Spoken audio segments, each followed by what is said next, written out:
دا مولانا عطا الرحمن دا د مولانا فضل الرحمن رور دی او دا پرون په اسمبلی کې په جړا شو. ولې په جړا شو په تفصیل مو فیقومه.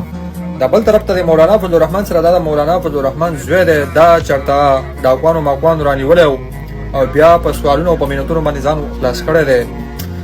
دا په اسمبلی کې د خپل ورواره په حق کې بیان کو او په جړا شو چې زما ورواره ډاکوان اوچت کړی او بیا یې پرېښی او بیا هغه ډاکوانو دا پیغام ورکړی دی چې زموږ نه غلطي شوې ده چې دی موږ پرېښودی دی. بل طرف ته دی په خپل ورواره باندې په اسمبلی کې په جړا شي او بیان ټوکي داسې او د وزیرستان د باجوړ هغه د میرعلي زموږ هغه خویندې میندې هغه در په در خاورې په سر چې ده په ډرون حملو کې دستخط کړی، د ده ورور مولانا فضل الرحمن په دستخط کړی. په باجوړ کې د اوو خویندو یو ورور په دماکه کې والوتو، دیو پې چېرته خاموشه شو او ډالر یې پې واخیستې. انا لله و انا الیه راجعون.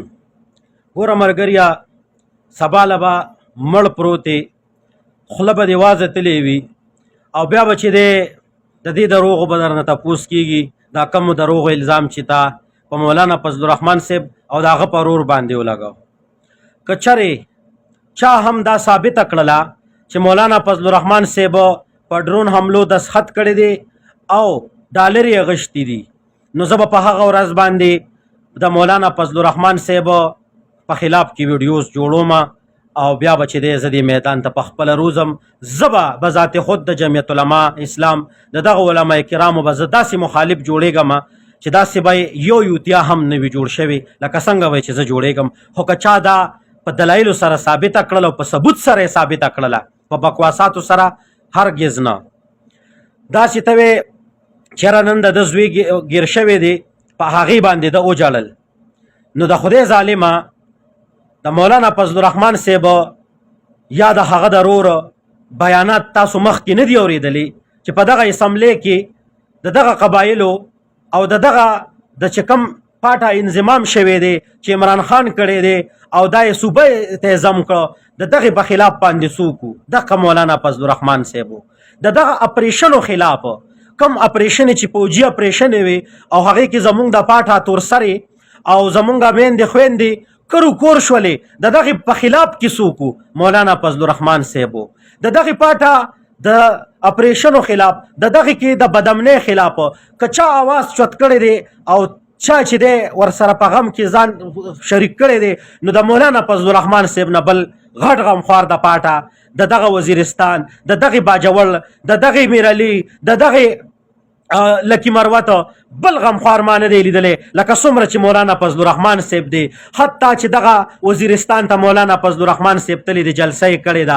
حتی چې دغه د باجوړ شهیدانو له مولانا فضل الرحمن صاحب تللی دی، اول ته کې چې دی د هغې په غم کې شریک شوی دی.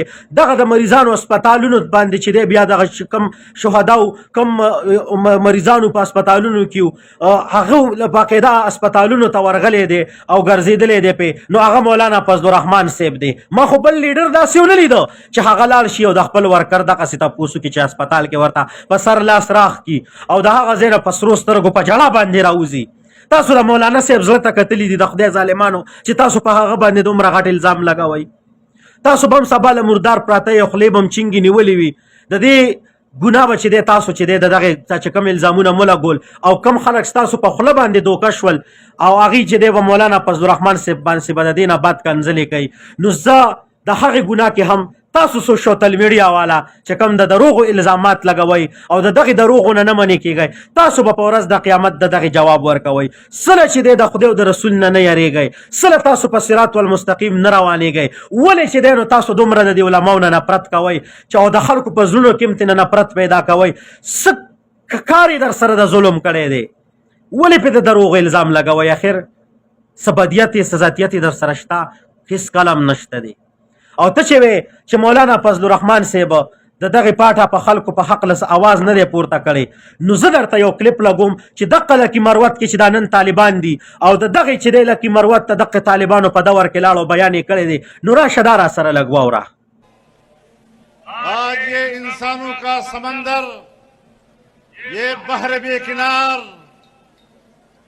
لکی مروت کی سرزمین پر جنوبی اضلاع کے عوام، فاٹا کے عوام इस बात के लिए इकट्ठे हैं कि हमारी वो सरजमीन जो 4 दहाइयों से उस पर आग लगी हुई है, बदअमनी के शोले हैं कि बुझने नहीं पा रहे, कत्ल गारत गरी है, खून का दरिया है कि थम नहीं रहा है। याद रखो हुक्मरानों, तुम भी सुन लो, एस्टेब्लिशमेंट भी सुन ले, ब्यूरोक्रेसी भी सुन ले, मुसल्लह ग्रोह भी सुन ले कि तुम्हारे किरदार से कौम मुतमईन नहीं है। आज मेरा बच्चा मुतमईन नहीं, मेरा मोहल्ला मुतमईन नहीं, मेरा घर में सुकून नहीं, मेरे वतन में सुकून नहीं। सुबह घर से निकलते हैं तो ये इत्मीनान नहीं कि शाम को घर वापस आ सकेंगे या नहीं, ये यकीन नहीं कि मैं पैदल अपने घर वापस आऊंगा या मेरी लाश वापस आएगी। क्या मेरी सरजमीन इसलिए पाकिस्तान का हिस्सा बनी थी? क्या ये कबाइल इसलिए पाकिस्तान का हिस्सा बने थे कि यहाँ उन्हें ये दिन देखना पड़ेगा कि न उसका दिल महफूज है न उसकी रात महफूज है। نو زه چې دی دا خو به تاسو اورېدلی وي، زه تاسو ته په سوونو دلیلونه پیش کولی شم. زه تاسو ته د مولانا فضل الرحمن صاحب په سوونو ویډیوګانې راوړی شم، خو چونکې په ویډیو کې دومره ټایم نه وي، دومره ویډیو څوک ګوري بیا نه، هر سړی په خپل کار کې مصروفه دی. نو تاسو سوشل میډیا والا د پی ټي آی ورکرز ته وایم چې د خدای نه ویریږئ، کم از کم چې یوه ویډیو جوړوئ نو دروغ پکې مه وایئ، ولې چې ستاسو هره ویډیو په دروغو باندې جوړه شوې وي او په دروغو ختمه شوې وي. تاسو که مانه 100 دلیله وغواړئ زه به 100 دلیله پیش کړم، خو که زه یو دلیل درنه وغواړم کنځل به راته وکئ، دا ستاسو بیا حیثیت دی.